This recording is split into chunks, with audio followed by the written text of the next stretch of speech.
881번째 책 소개입니다. 책에서 일부 내용을 발췌하여 소개드립니다. 책 제목 배당주 투자의 정석. 저자 김지영. 출판일 2024년 1월 31일. 상상빌더 한 줄 요약. 배당주 투자를 알자. 책 소개. 왜 배당주 투자인가? 그동안 한국 증시에서 배당주는 테마주에 비해 투자자들의 관심을 크게 받지 못한 편이다. 하지만 테마주 투자로 돈을 번 사람은 소수에 불과하고 대부분의 투자자는 매매 타이밍을 제대로 잡지 못하고 손실을 입곤 한다. 반면에 배당주 투자는 한결같고 예측 가능해서 긴 시간을 투자하기에 적격이다. 특히 주식 투자에 관심은 있는데 잃을까봐 걱정이 많은 사람이 마음 편하게 재산을 불리기에는 배당 투자만한 것이 없다. 배당 주식은 단기 성과를 크게 신경 쓰지 않아도 알아서 잘 굴러가기 때문에 장기적으로 목돈 만들기에 알맞은 투자 방법이다. 배당 투자는 다른 어떤 형태의 주식 투자보다 이길 확률이 높다. 주가가 오른 뒤 뒤늦게 뛰어든 투자자도 은행 적금보다는 높은 수익을 올렸다. 최근 정부가 이사의 모든 주주에 대한 충실 의무를 확실히 하는 방향으로 상법 개정을 추진하고 있어 배당주 투자가 투자의 기본으로 자리 잡게 될 가능성도 높아지고 있다. 배당주 투자를 할 때 꼭 알아야 할 것들. 이 책은 배당 수익률만을 강조하는 기존의 종목 리서치 시각에서 벗어나서 배당 주식의 관점에서 배당주 투자를 다루고 있다. 배당 투자의 개념과 용어를 비롯하여 실제 배당 투자 사례 등 배당주 투자를 할 때 꼭 알아야 할 것들을 세세하게 알려준다. 주식 투자에서 배당이 왜 중요한지, 배당주 투자를 할 때 꼭 알아야 하는 점은 무엇인지, 어떤 주식은 배당 투자로 적합하지 않은지를 비롯하여 KTNG, 고려아연, 리노공업, 현대차, POSCO홀딩스 등 실제 종목의 사례를 들어 배당주 관점에서 어떤 부분이 중요한지를 설명하였다. 또한 배당 주식을 포함한 주식 투자에 대한 대가들의 조언을 통해 배당 투자에서 유의해야 할 부분들을 짚었다. 20여 년간 배당주 관련한 일만 해온 배당찐 전문가가 그동안 직접 경험해온 배당주로 우수한 성적을 내는 방법을 어렵지 않게 기술하고 있어 배당주 투자에 관심 있는 투자자들에게 큰 도움이 될 것이다. 저자 소개. 저자 김지영. 투자 전문가. 연세대학교에서 경영학을 전공하고 숙명여자대학교에서 경영학 박사과정을 수료하였다. IMF 회원이기 한복판인 1998년 대한투자신탁 현 하나증권에서 사회생활을 시작하였다. 배당주라는 단어가 지금처럼 익숙하지 않았던 2004년 PCA2 신운용 현 이스트스프링 자산운용에서 기관 배당형 사모펀드 운용을 시작으로 20여 년간 배당주식 투자를 펀드 운용에 접목해왔다.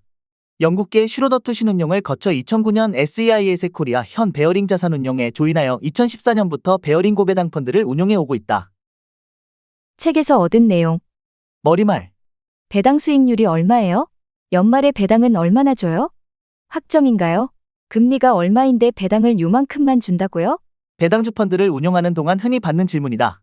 이러한 질문에 대해 어떻게 하면 쉽게 이해되면서도 배당 주식의 본질을 잘 전달할 수 있을까? 하는 고민이 이 책으로 이어졌다. 배당 수익률은 배당 주식에서 일반적인 주식 접근법과 가장 차별화되는 요소라 할 수 있다. 널리 쓰이는 밸류에이션 지표로 주가 수익 비율 PER이 있다. 주로 PER라 불리는 이 지표는 이익을 주가와 비교하여 낮으면 저평가로 간주한다. PER가 10배라는 것은 현재 주가가 10년치 이익으로 거래되고 있다는 뜻이다. 밸류에이션 지표로 배당 수익률을 쓴다고 가정해보자.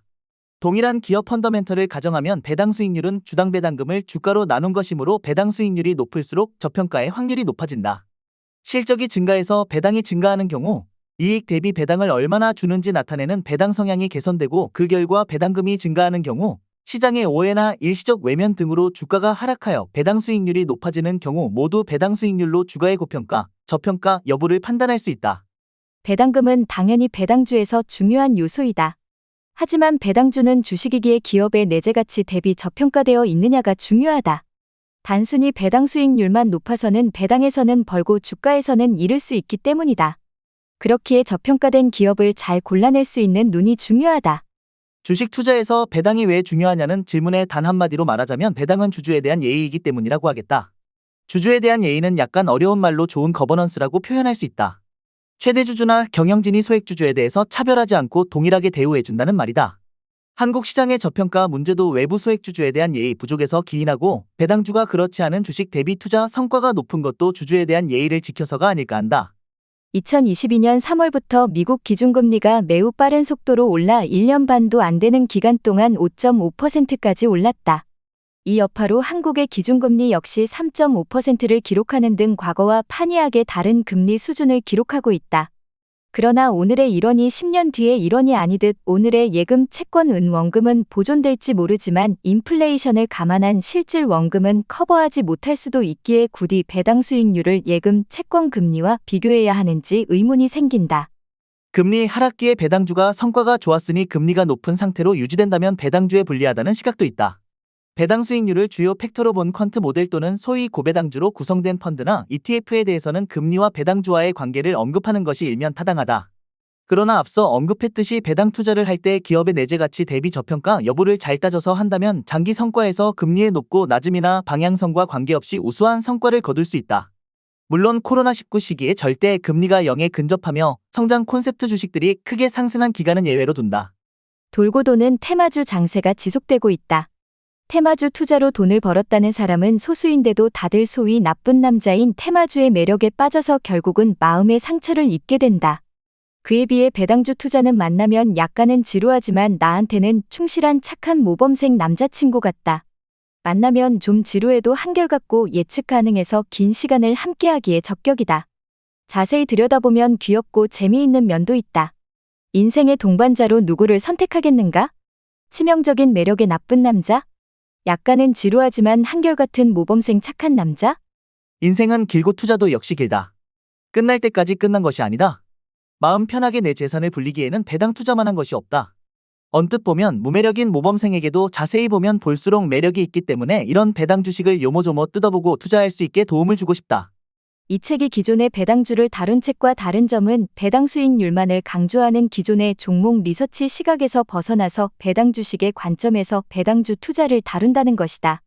주식 투자에서 배당이 왜 중요한지, 배당주 투자를 할 때 꼭 알아야 하는 점은 무엇인지, 어떤 주식은 배당 투자로 적합하지 않은지를 설명하였다. KTNG, 고려아연, 리노공업, 현대차, POSCO 홀딩스 등 실제 종목의 사례를 들어 배당주 관점에서 어떤 부분을 눈여겨보고 있는지 설명하였다. 필자에게는 너무나 편안하고 익숙한 방법이지만 다소 생소하게 느끼는 분도 많을 것이다. 또한 배당 주식을 포함한 주식 투자에 대한 대가들의 조언을 담았다. 한국 주식시장의 테마주 역사와 테마주에 빠질 수밖에 없는 이유를 알아보고 사람이기 때문에 필연적으로 휘둘릴 수밖에 없는 인지 편향에 대해서도 정리했다. 대가들의 투자에 대한 생각 중에서 공통된 것을 정리하면 다음과 같다. 기업을 잘 알라. 아는 분야에 투자하라. 안전마진을 확보하라. 주식 투자의 원칙을 가져라. 재무구조가 부실한 기업에 투자하지 말라. 심리적 요인을 고려하라. 남의 돈으로 투자하지 말라. 꼭 써야 할 돈으로 투자하지 말라. 필자에게 배당 주식이란 장기적으로 목돈 만들기에 알맞은 투자 방법이다. 단기 성과를 크게 신경 쓰지 않아도 알아서 잘 굴러가기 때문에 필자의 퇴직연금도 대부분 배당주 펀드로 투자하고 있다. 때때로 지인들을 만나면 예상치도 않았는데 어느새 퇴직연금이 잘 불고 있어서 고맙다는 말을 듣곤 한다. 그때마다 그래. 이 맛에 배당 투자를 하는 거지. 라고 미소 짓는다. 종목에 대한 언급은 언제나 조심스럽다. 독자들에게는 대단히 미안하지만 개별 종목에 대한 언급은 더욱 어렵다. 필자는 현직 펀드 매니저이기 때문에 관련법과 회사 내부 컴플라이언스 규정을 준수해야 하는 것은 기본이고 궁극적으로는 어떤 종목을 언급함으로써 고객에게 피해가 가면 안 되기 때문이다. 이러한 한계에 대해 양해를 부탁드린다.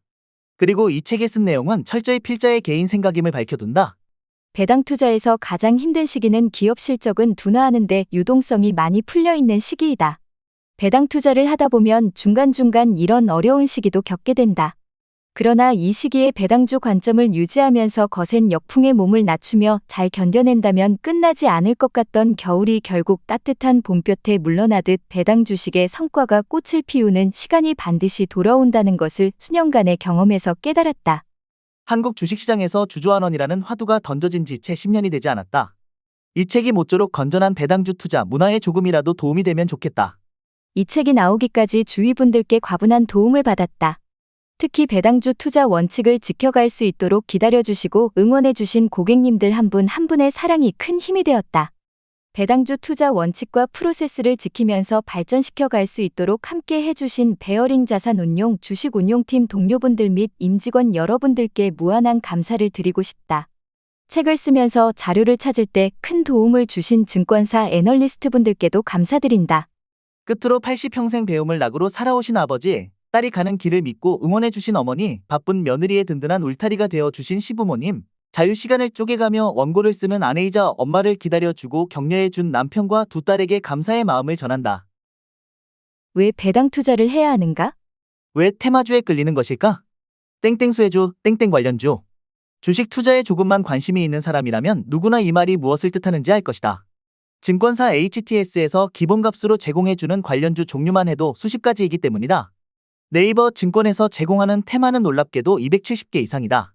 그러면 소위 테마주 투자는 기대값 성공 가능성이 높은 투자일까? 먼저 기대값의 정의를 살펴보자. 확률 변수의 기대값이란 사건이 일어나서 얻는 값과 그 사건이 일어날 확률을 곱한 것을 모든 사건에 대해 합한 값이다. 기대값은 주어진 사건 주식 투자의 입장에서는 보상의 확률 가중 평균이고, 투자자는 투자의 결과에 대한 기대값을 계산하여 리스크와 보상을 고려하게 된다. 쉽게 말해 얻을 수 있는 보상의 확률을 곱한 값이라고 보면 된다. 테마주에는 이러한 투자자의 리스크와 보상 기대가 작용하고 있는 것일까? 테마주가 맞았을 때 돌아오는 보상은 매우 크다. 대부분의 투자자는 이 보상에 대한 확률이 매우 높다고 생각하고 실패할 가능성은 매우 낮다고 가정한다. 하지만 현실 세계에서는 그렇지 않다. 주가는 짜릿함을 선사해 줄 수 있을지는 모르겠으나 실제로 테마가 현실화된 짜릿한 결과는 흔치 않다. 이렇게 기대값이 높지 않은 테마주로 관심이 지속적으로 몰리는 이유는 무엇일까? 그 이유를 행동경제학의 창시자인 데니얼 카너먼이 언급한 시스템 1과 시스템 2로 설명할 수 있다. 인간은 시스템 1을 주로 사용하도록 진화되었기에 분석을 요하는 시스템 2보다는 시스템 2를 투자에도 많이 사용하기 때문이다. 시스템 1 저절로 빠르게 작용하며 노력이 거의 또는 전혀 필요치 않고 자발적 통제를 모른다. 시스템이 복잡한 계산을 비롯해 노력이 필요한 정신 활동에 주목한다. 흔히 주관적 행위, 선택, 집중과 관련해 활동한다. 투자자는 종종 빠른 결정을 내릴 때 시스템 1을 사용한다. 이때 감정과 직관에 의해 영향을 받을 수 있으며 스토리 내러티브나 주변 환경에 쉽게 끌릴 수 있다. 예를 들어 특정 주식에 대한 긍정적인 이야기를 듣고 그 주식을 살 가능성이 있다. 반면 시스템 2는 투자 결정의 깊은 분석을 담당한다. 이 시스템은 주식의 장기적 가치, 재무 상태, 경제 지표 등을 평가하고 복잡한 판단을 내릴 때 활성화된다. 하지만 시스템 2는 에너지 소모가 많아서 투자자들은 종종 시스템 1에 의해 영향을 받는 경향이 있다. 투자할 때 시스템 1을 사용하는 일은 우리의 진화 방향과 역행? 하기에 어렵다. 그러면 보다 쉽게 시스템 2를 활용하여 성공 가능성 기대값이 높은 투자를 할 수 있는 방법이 있을까? 필자는 장기적인 배당주 투자라고 자신있게 말할 수 있다. 배당은 기업이 벌어들인 이익 중 일부를 투자자 주주에게 돌려주는 것이다. 그런데 기업의 입장에서는 실질적으로 현금이 회사 외부로 빠져나가는 것이기에 자금 여력이 불안하다면 자신있게 배당을 지급하기 어렵다.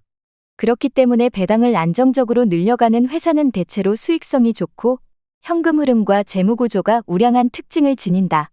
또한 지배구조 관점에서 보더라도 대주주나 경영진의 이익만 중시하지 않고 소액주주의 권리도 존중한다는 의미로 볼 수 있다.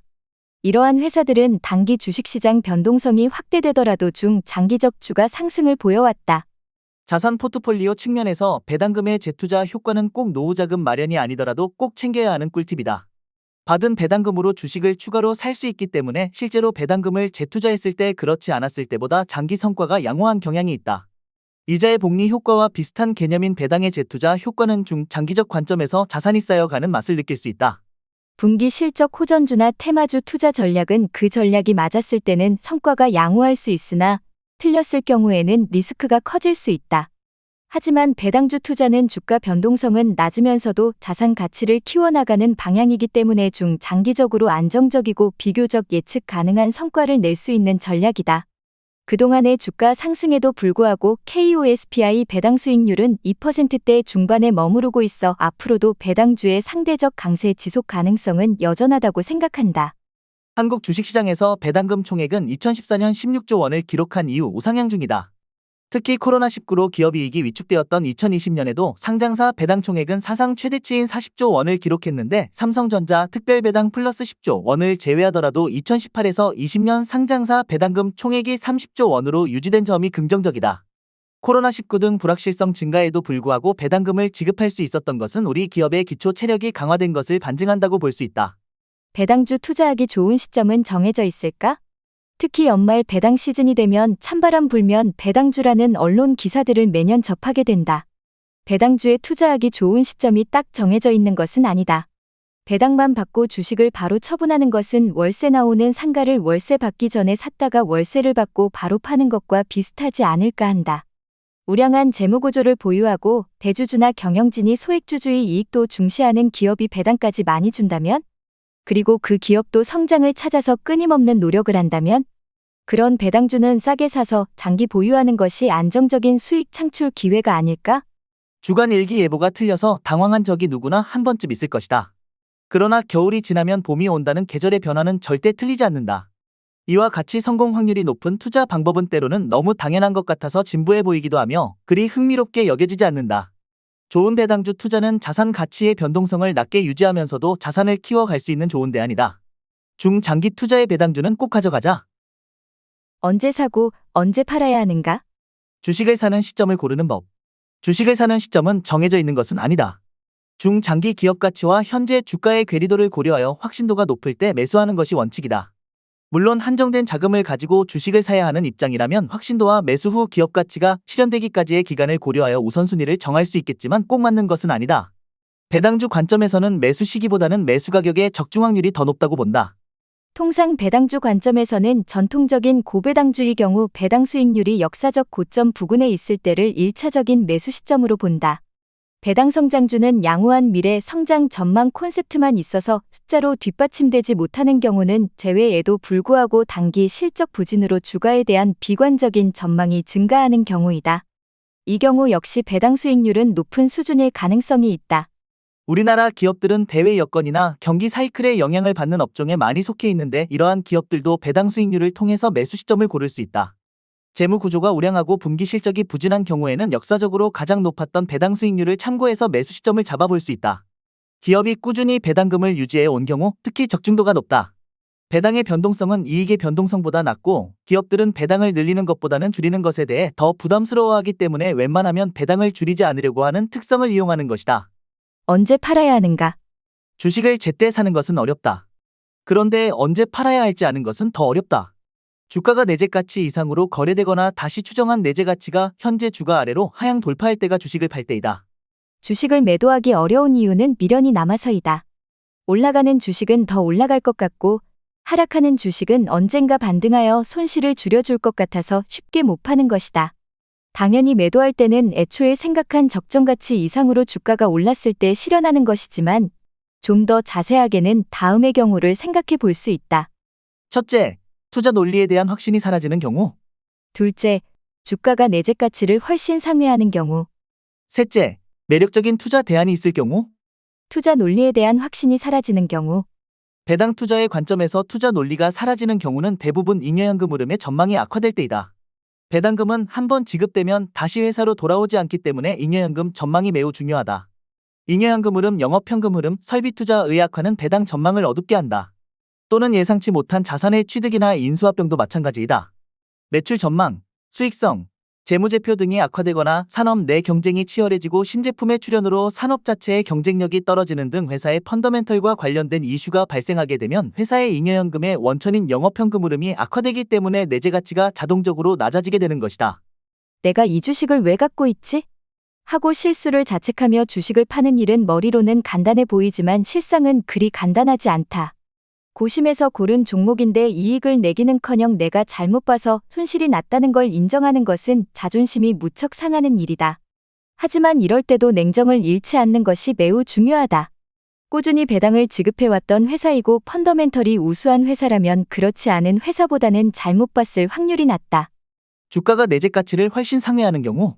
필자는 어떤 기업을 분석할 때 이 회사는 얼마 정도의 기업 가치로 거래되는 것이 합당한가에 대해 고민하는 편이다. 중장기 기업 가치에 대해 생각해보고 그 이상으로 거래되면 매도하겠다고 미리 생각해 놓는 것이다. 이 역시 제대로 매도하지 못하고 소위 그대로 안고 떨어져서 본전에 오는 경우를 방지하는 데 매우 효과적이다. 평가이익은 말 그대로 평가된 이익일 뿐이기 때문이다. 배당주의 관점에서는 어떤 주식이 비교적 빠른 시간 동안 쉬지 않고 오르는 경우 배당 수익률 하한을 미리 정해두는 것이 리스크 관리에 효과적이다. 펀더멘털이 동일할 때 장기 기업 가치에 변화가 없다고 가정할 때 주가만 오르게 되면 배당 수익률, 주당 배당금, 주가은 하락하기 때문이다. 배당주가 성장주일 경우 성장주에서 테마주로 휩쓸릴 때 매우 유용한 잣대이다. 또 고점을 잡고 한 번에 다 팔려고 노력하기보다는 배당 수익률 구간을 정해놓고 배당 수익률 범위를 터치할 때마다 주식을 파는 것이 리스크를 줄일 수 있다. 물론 배당 투자를 하다 보면 처음에는 배당주로 투자를 시작했는데 주식시장에서 그 회사의 성장성을 매우 높이 인정해줘서 실적 상승 속도보다 주가의 상승 속도가 매우 빠른 경우가 있다. 이런 경우에는 무작정 목표 가격에 도달했다고 주식을 매도하기보다는 장기적으로 배당 추정을 해본 뒤 배당 수익률이 나오지 않을 때 수익을 실현하기도 한다. 단기적으로는 주가가 매도 이후에도 계속 상승하여 다 누리지 못한 차익 때문에 괴로웠지만 장기적으로는 그 수준이 좋은 매도 시점이었음을 확인할 수 있었다. 그때 과감하게 매도하여 생긴 현금으로 또 다른 저평가된 종목을 미리 매수할 수 있었기 때문이다. 매력적인 투자 대안이 있을 경우 배당 수익의 자본 차익까지 고려한 배당 매력을 감안하여 더 나은 대안이 있을 때는 교체 매매를 시행할 수 있다. 다만 잦은 종목 교체는 매매 비용, 거래 수수료, 매수매도, 호가 차이에서 오는 손실 등을 증가시키므로 강력 추천하고 싶지는 않다. 손절매는 배당주 관점에서는 잘 시행하지 않는다. 앞에서 언급한 대로 펀더멘털 분석을 잘했다면 주가가 하락하여 배당 수익률이 올라간 경우에는 오히려 추가로 매수해야 하기 때문이다. 지인에게 해주고 싶은 배당 투자 조언 8가지. 대가들의 조언을 종합하여 필자가 지인들에게 해주고 싶은 조언을 정리하면 다음과 같다. 기업을 잘 알라. 주가가 떨어진 경우라도 기업을 잘 알면 확신이 흔들려 섣불리 팔아 손실을 현실화하는 실수를 줄일 수 있다. 어디서 소문을 듣고 산 기업이나 분위기에 휩쓸려 매수에 가담한 경우 10중 8구 주가가 급락할 때 동반 매도세에 동참할 수 있는데 오히려 그 시점이 과매도 국면일 수 있다. 즉 내가 겁에 질려 팔 때 누군가는 싼 값에 우량 주식을 줍줍하고 있는 것이다. 아는 분야에 투자하라. 전업 투자자가 아닌 경우 자신의 직업이 따로 있는 투자자가 많은데 자기 직업과 관련된 내용을 가장 잘 알 수 있다. 예를 들어 반도체 업종에 종사한다면 비슷한 사업을 하는 회사들을 잘 알 수 있고 화학 사업을 한다면 그 밸류체인을 가장 잘 알 수 있다. 주부라면 커뮤니티를 활용하거나 실제로 제품 소비자의 입장에서 알아낼 수 있는 정보가 많을 것이다. 안전마진을 확보하라. 중장기적인 기업의 기업 가치를 산정해보고 내재 가치, 그보다 얼마나 하락하면 매수를 시작할지 계획을 세우는 것이 좋다. 보통 우량주의 경우 주가가 계속 내려가지는 않는다.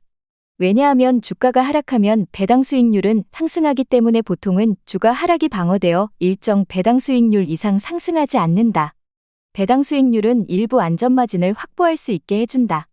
주식 투자의 원칙을 가져라. 현명한 투자자는 수익을 좇지 않는다. 인기주는 고평가되었을 가능성이 높아 안전마진 확보가 어려울 수 있다. 단기보다는 장기간에 걸쳐 꾸준하게 돈을 벌겠다는 목표를 세울 필요가 있다. 배당주의 경우 펀더멘털이 동일하다고 가정했을 때 배당 수익률이 상승하면 주가 하락, 주가가 저평가되었을 가능성이 높아지고 배당 수익률이 하락하면 주가 상승, 주가가 고평가되었을 가능성이 높아진다. 재무 구조가 부실한 기업에 투자하지 말라. 경기가 조금이라도 나빠지면 이자 비용이 크게 상승하여 순이익이 줄어들 수 있을 뿐 아니라 유상증자, 전환사채 등 희석증권을 주주가 아닌 제3자가 인수하며 기존 주주의 지분이 희석될 수 있다. 극단적인 경우 자본을 모두 감소시킬 수 있는 감자 위험에 처할 수도 있다. 아직까지 한국에서는 남의 돈을 빌려서 고배당을 유지하는 기업은 많지 않으므로 배당을 하는 회사는 재무구조가 비교적 우량하다고 볼 수 있다. 심리적 요인을 고려하라. 다른 사람들이 하는 행동은 편하게 느껴지고 덜 위험해 보이는 군집행동, 심각한 손실을 경험한 이후 더 위험 기피적 성향을 보이는 손실회피, 과신, 친숙 및 공감 편향과 같은 심리적 요인에 휘둘리지 않아야 한다. 이러한 심리적 요인에 휘둘린다면 시장이 나빠질 때 떠나거나 화랑일 때 뛰어드는 실수를 범할 수 있다.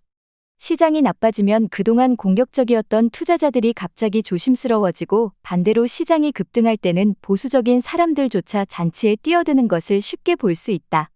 연속으로 수익을 낸 후에는 더 큰 위험을 감수하는 실수를 하는데 이는 자기 과신의 결과이다. 연속으로 손실을 본 이후에도 더 큰 위험을 감수하는 실수를 하기도 하는데 원금을 회복해야 한다는 압박감이 커져서 주식에서 큰 손실을 본 이후에 작전주를 하다가 선물 옵션으로 한탕을 노리다가 패가망신하는 경우가 해당된다. 남의 돈으로 투자하자 말라. 과도한 레버리지 사용을 지양해야 한다. 주식시장에서 남의 돈만큼 위험한 것은 없다. 꼭 써야 할 돈으로 투자하지 말라. 전세보증금 같이 꼭 써야 할 돈은 수익률과 상관없이 리스크를 져서는 안 된다. 마지막으로 필자가 늘 가슴에 새기고 실천하려고 하는 워런 버핏의 명언을 첨부한다. 10년 동안 보유할 종목이 아니라면 10분도 보유할 생각을 하지 마라. 지금까지 상상빌더였습니다. 감사합니다.